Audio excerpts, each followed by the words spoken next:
So, you bought a very handsy fox, and you want to swap out some cards for some cheeky budget upgrades, and you chose me to help guide you through that process? Well, I'm flattered, and I'm very in love with you now. But enough about us, let's get right into it. As always, this video is brought to you by the EDH Jank Center, your source for everything Commander and everything Jank. I am your host, Jordan, and in the usual EDH Jank Center fashion, every card in this list is under $1, except for one, but it's only like $2, so chill out. However, we cannot go over some budget upgrades if we don't know what we are upgrading, so let's take a look at BrightPalm's Soul Awakener. One red, green, white legendary creature, Fox Shaman for March of the Machine Commander. It has backup 1. When this creature enters the battlefield, put a +1/+1 counter on target creature. If that's another creature, it gains the following ability until end of turn. Whenever this creature attacks, double the number of +1/+1 counters on target creature. That creature can't be blocked by creatures with power 2 or less this turn, and it's a 4/3. So we are seeing the introduction of a new mechanic here called backup. This is basically just an ETB ability that gives something a +1/+1 counter, and then the creature that gets the +1/+1 counter also gets the ability on the card with backup. In this case, all of our creatures are going to get BrightPalm's last ability that doubles +1/+1 counters as well as gives us that really awesome evasion ability. I absolutely mess with this card, dude. It is just a classic +1/+1 counter beatdown deck with some really fun ETB shenanigans that we can enable with blinking. I will get to that in a second. And that second has passed, so let's talk about Acrobatic Maneuver. 2 and a white instant from Kaladesh. Exile target creature you control, then return that card to the battlefield under its owner's control. Draw a card. So if I'm understanding this ability correctly, we can get BrightPalm to enter the battlefield multiple times and gift this counter doubling ability to multiple of our creatures. Meaning we can then stack all of our doubling triggers onto one creature or spread them out among multiple. Either way we go, I think Blink is something you should absolutely explore with this build. We can also target creatures with other backup creatures, and if you've seen the other cards with backup in this precon, you know how busted that can get. Alright, moving on to KillMouth Dragon.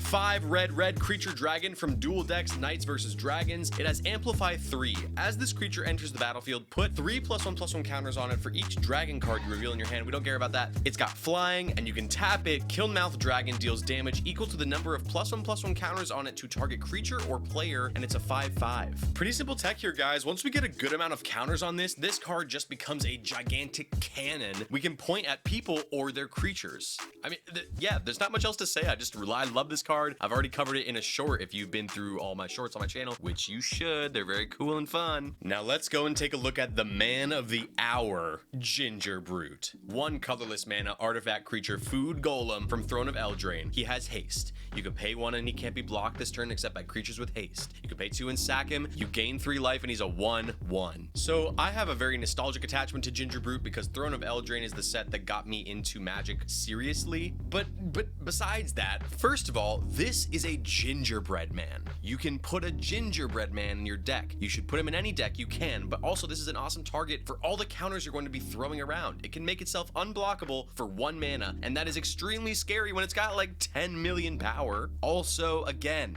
Gingerbread Man. And in the same spirit, let me introduce you to another card that I think would be a great little 1-drop in this deck, Almighty Brushwag. It's 1 green mana creature Brushwag from Ikoria Lair of Behemoths. It has Trample, and you can pay 3 and a green, and Almighty Brushwag gets +3/+3 until end of turn, and it's a 1/1. This is a pretty simple tech here, guys. This is a cheap creature that you can get out early and start putting counters on. A 1/1 that already has Trample baked into it is more formidable than you think, and also look how cute!